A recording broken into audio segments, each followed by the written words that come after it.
Mattia. Vieni che faccio lo scherzo. 1, 2. Eccoci. Allora, Mattia Basà, a Sanremo non ci siamo manco visti perché in quell'atmosfera non c'è tempo per scambiarsi impressioni. Tu che cosa ne pensi? Come è andata per voi? Molto bene. Potete intervenire anche voi, Bingo, vi ho parlato.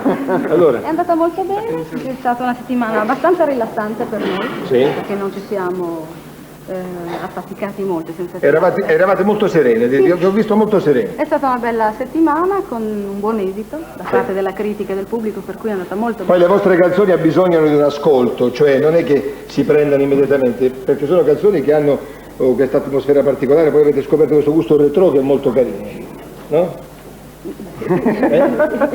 I complimenti, non so che cosa è. Io faccio vedere le due compilations qui per usare termini che sono da presentatori di dischi in voga. Sono le due compilation di Sanremo, c'è un po' di tutto, 30 successi, 16 successi, perché Sanremo fa vendere non solo per quanto riguarda i 45 giri, ma queste compilations hanno molto successo perché raccolgono quasi tutto Sanremo o doppia compilazione con 33 giri o soltanto con un 33 giri. Sono già uscite e saranno ovviamente in classifica quanto prima, e quanto prima in classifica avremo anche questi simpatici amici che sono i Mattia Basà. Allora, Stereo 1, Stereo 2, Stereo Notte.